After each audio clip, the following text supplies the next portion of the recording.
Hello everyone, मैं प्रियंका आप सभी का एक बार फिर से अपने YouTube channel maths by only trick में हार्दिक स्वागत करती हूँ।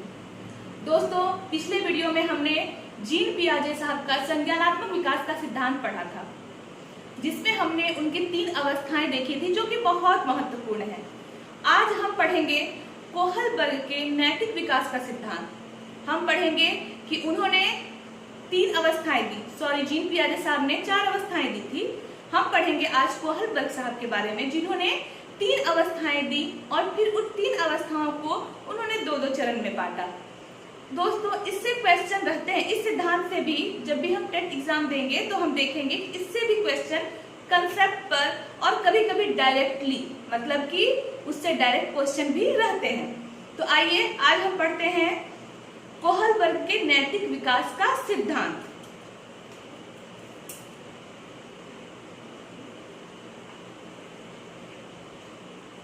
कोहलबर्ग के नैतिकता का सिद्धांत भी कहीं कहीं लिखा रहता है, कहीं कहीं नैतिक विकास का सिद्धांत, नैतिकता का सिद्धांत। सबसे पहले कोहलबर्ग के सिद्धांत को जानने से पहले हमें ये जानना होगा कि नैतिकता क्या है। तो दोस्तों, नैतिकता वह है या नैतिकता किसी मनुष्य के अंदर वह सूझबूझ है या वह उसका अपना एनालिसिस है जिसके द्वारा वो समाज के नियम को सही या गलत मानकर अपनाता है। क्या है? समाज के नियम को अपनाना, समाज के नियम को मानना या अपनाना। किससे? अपने सूझबूझ से मानना। दूसरा है कोहलबर्ग। पहले कोहलबर्ग के बारे में जान लेते हैं। कोहलबर्ग जो थे वो एक अमेरिकी मनोवैज्ञानिक थे। कहाँ के थे? अमेरिकी मनोवैज्ञानिक थे। पहला क्वेश्चन ये बनता है यहाँ से कि कोहलबर्ग साहब जो थे वो कहाँ के मनोवैज्ञानिक थे? तो कहाँ के मनोवैज्ञानिक थे? वो अमेरिकी मनोवैज्ञानिक थे। हमने जीन पियाजे साहब के बारे में पढ़ा था। जीन पियाजे कहाँ के मनोवैज्ञानिक थे? तो वो स्विट्जरलैंड के थे। वो कहाँ के थे? स्विट्जरलैंड के मनोवैज्ञानिक। हमारे जीन पियाजे साहब थे स्विट्जरलैंड के मनोवैज्ञानिक और कोहलबर्ग साहब थे अमेरिकी मनोवैज्ञानिक। इन्होंने नैतिकता को अपना आधार बनाया। जीन पियाजे साहब ने संज्ञान को अपना आधार बनाया था। किसको अपना आधार बनाया था? संज्ञान को अपना आधार बनाया था। और कोहलबर्ग साहब ने अपने सिद्धांत का जो आधार बनाया, किस शब्द को बनाया? नैतिक शब्द को बनाया। नैतिकता क्या है? हमारे अंदर का वो सूझबूझ है, वह हमारे अंदर का जो हम समझते हैं जिस चीज को, जिसके द्वारा हम समाज के नियम को अपनाते हैं या मानते हैं, वही नैतिकता है। जिसमें से हम देखते हैं कि हमारे समाज ने नियम बनाया कि हमें रेड लाइट में नहीं तोड़कर जाना चाहिए, बाद में उसको कानून का रूप भी दिया गया। फिर अगर बड़ों का आदर करना है तो हमारे अंदर वो नैतिक मूल्य है, तो उसी चीज को मानना क्या है? नैतिकता है। तो देखिए, अब देखते हैं कि कोहलबर्ग ने कैसे नैतिक विकास का सिद्धांत दिया। पहले उन्होंने लगभग 20 वर्षों तक बहुत लंबा समय, 20 वर्षों तक उन्होंने बच्चों का प्रॉपर वे में, एकदम प्रॉपर वे में साक्षात्कार किया। बच्चों का साक्षात्कार करने के बाद उन्होंने नैतिक विकास की 3 अवस्थाएं, कितनी अवस्थाएं? 3 अवस्थाएं बताई और फिर उन 3 अवस्थाओं को उन्होंने 2-2 चरण में बांटा। तो चलिए देखते हैं 3 अवस्थाएं क्या क्या थी उनकी।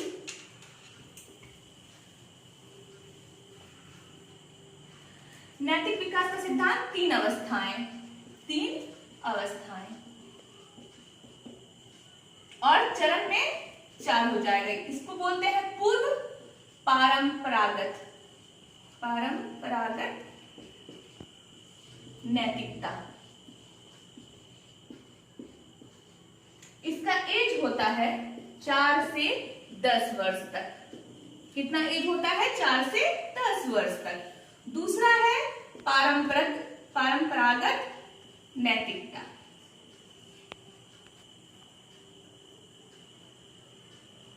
परंपरागत नैतिकता इसका एज होता है 10 से 13 वर्ष तक। उसके बाद है हमारा उत्तर परंपरागत। उत्तर परंपरागत, कहीं कहीं पारंपरिक भी लिखा जाता है, पारंपरिक, तो घबराना नहीं है, दोनों एक ही वर्ड को डिफाइन करता है। परंपरागत नैतिकता, इसका उम्र है 13 वर्ष से ऊपर।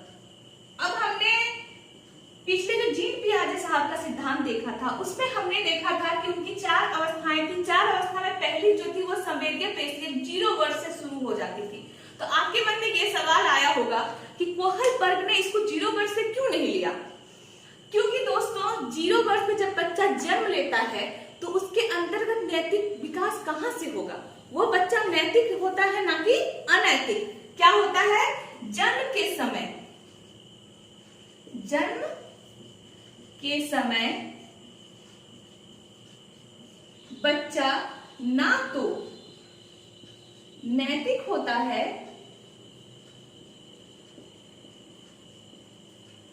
और ना ही अनैतिक। अब बोलिएगा कि मैम आप ये क्यों लिख रहे हैं? वो इसलिए लिख रहे हैं क्योंकि जब तक बच्चे को समाज में रहने का मौका नहीं मिल जाता, जब तक वो आस पड़ोस से घुलता मिलता नहीं है, अपने दोस्तों से नहीं मिलता है, वहां के वो नियम कानून को देखता नहीं है, तो हम ये कैसे समझ लेंगे कि वह उस नियम को अपनाया है, माना है या फिर नहीं माना है? जब वो मान लेगा तो हम नैतिक बोलेंगे, नहीं मान पाया तो अनैतिक हम कह सकते हैं उसको। लेकिन जब तक बच्चा किसी के संसर्ग में आया ही नहीं, तब तक हम किसी को नैतिक अनैतिक नहीं कह सकते। इसीलिए इसको कहां से लिया गया है? इनके अनुसार लगभग 4 वर्ष में बच्चा में थोड़ा थोड़ा नैतिकता आना प्रारंभ हो जाता है। और कोहलबर्ग जीन पियाजे साहब ने इसलिए 0 से 2 वर्ष लिया क्योंकि 0 वर्ष के में बच्चा संवेदन पर आधारित क्रिया करता है।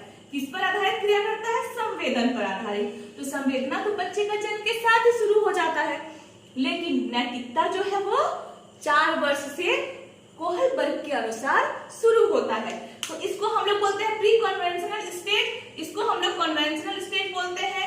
उत्तर परंपरागत नैतिकता को हम लोग पोस्ट कन्वेंशनल स्टेज कहते हैं। जहां जहां परंपरागत है उसमें हम पारंपरिक भी लिख सकते हैं। तो हमने देखा कि जन्म के समय बच्चा न तो नैतिक होता है और न ही अनैतिक होता है। नैतिकता जो होता है वो जन्मजात नहीं होता है। नैतिकता क्या होता है? बच्चा जब समाज के साथ, अपने दोस्तों के साथ, अपने आस पड़ोस के साथ, अपने विद्यालय में जाकर सीखता है गुण, तब उसको अपनाता है, तब उसके अंदर नैतिक विकास होता है। आइए अब हम सब इनकी पहली जो अवस्था है पूर्व परंपरागत नैतिकता, उसके बारे में देखेंगे। पहला क्वेश्चन तो यहाँ से बनता है कि पूर्व परंपरागत नैतिकता का समय कितना से कितना वर्ष है? किनके अनुसार? कोहलबर्ग के अनुसार। तो कितना से कितना वर्ष है? 4 से 10 वर्ष तक। अब इसको इन्होंने 2 चरणों में बांटा है और उनके अनुसार एक के बाद दूसरा जो चरण है उसका एक निश्चित क्रम है और वो जो है एक निश्चित क्रम में इसका नैतिक विकास बच्चों का होता है। देखिए दोस्तों, वीडियो को अगर आप पूरा देखेंगे तभी आपको समझ में आएगा, क्योंकि ये सबके लिए नया चीज है। जोड़ घटा गुना भाग तो हम बचपन से सीखते हैं, तो आगे जाकर परेशानी होती है। चाइल्ड साइकोलॉजी और पेडागोजी तो हम बीएड में ट्रेनिंग के समय या फिर टीचर एग्जाम देने से पहले ही सीखने का प्रयास करते हैं। तो इसको जब तक हम इसका गहन अध्ययन नहीं करेंगे तो इसके बारे में हम कंसेप्ट अपना क्लियर नहीं कर पाएंगे।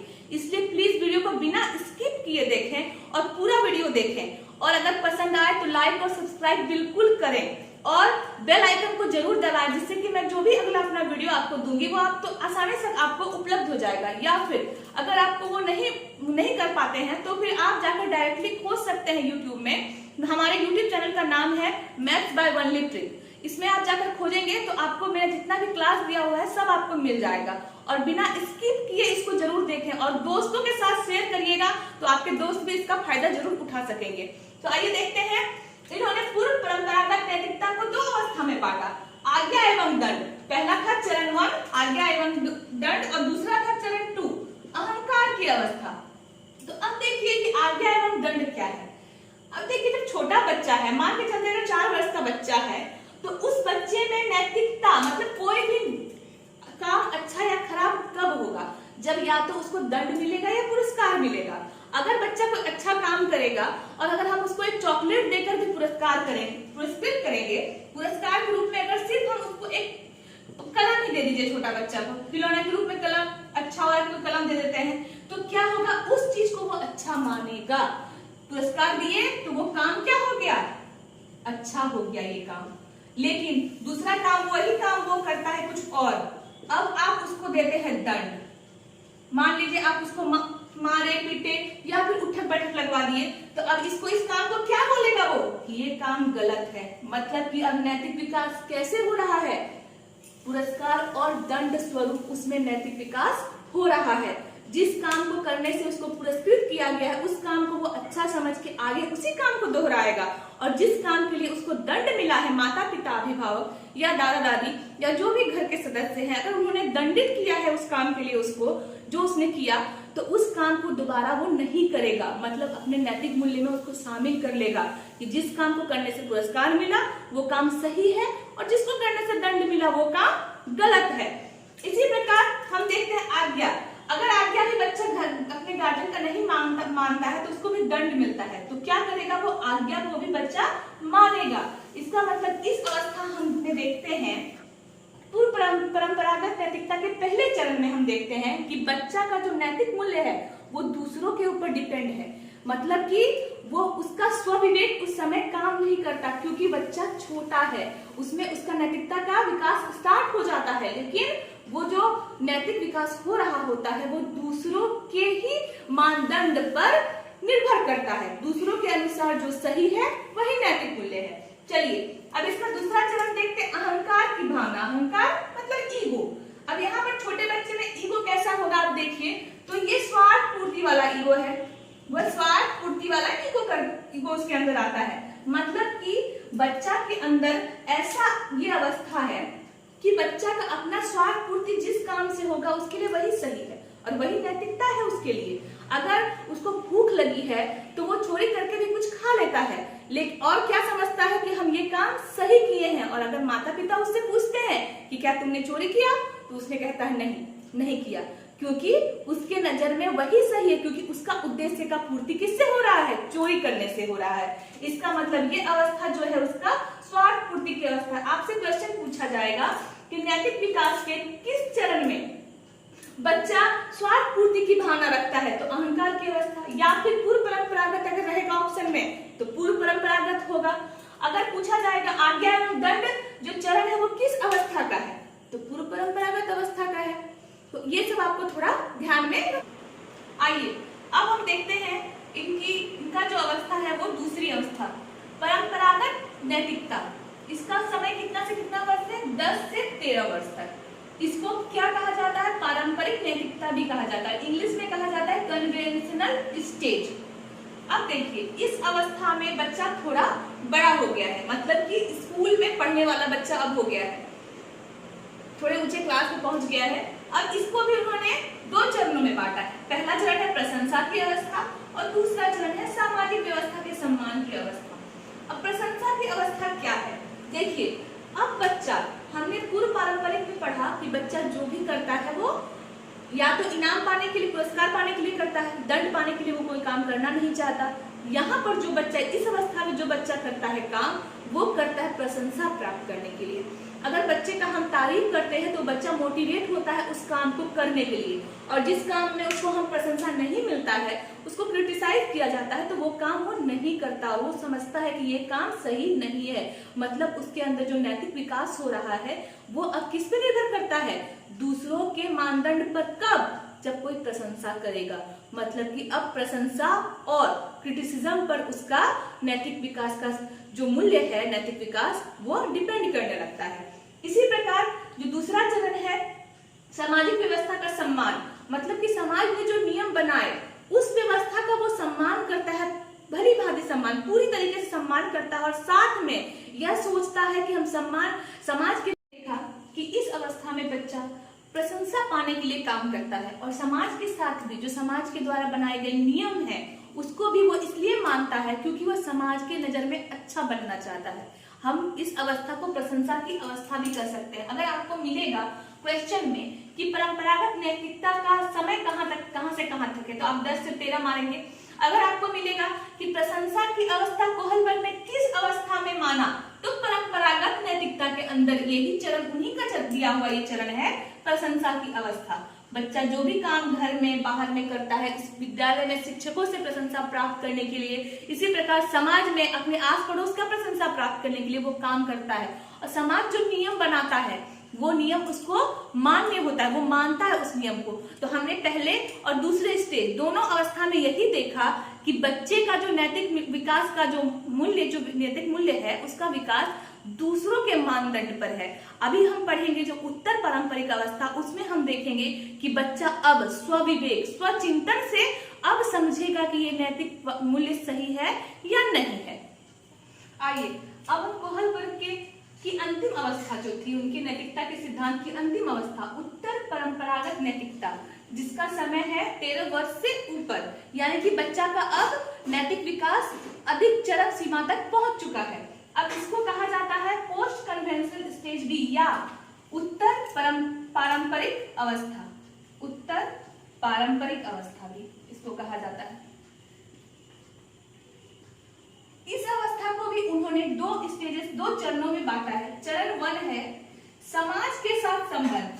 देखिए हमने पिछले बार देखा कि समाज के नियम का वो सीधे सीधे अपना लेता है, पालन करने लगता है, लेकिन अब चूंकि बच्चे का विकास हो चुका है, नैतिक विकास भी हुआ है उसका, तो अब वह अपने स्वविवेक, अपने अंतःकरण में जो उसको सही लगेगा वही चीज को वो अपनाएगा समाज का। हो सकता है कि जो उसके स्वविवेक में सही है वो समाज के अनुरूप सही नहीं है, जो समाज के लिए सही, समाज सही बना के रखा है उसके अनुरूप वो सही नहीं है। तो इसमें क्या होता है, दोनों में थोड़ा अंतर आ जाता है, तालमेल नहीं हो पाता बच्चों के साथ। क्योंकि हम अक्सर देखते होंगे जो इस एज का बच्चा है, टीन एज का बच्चा है, वो समाज के नियम को सबसे ज्यादा तोड़ने वाला एज है। कौन सा एज? टीन एजर्स जो होते हैं वो समाज के नियम को सबसे ज्यादा तोड़ते हैं, लेकिन वो दिखाते हैं कि हम समाज के नियम का पालन कर रहे हैं, लेकिन वो करना उसी चीज को पालन करते हैं जो उनके विवेक से सही है।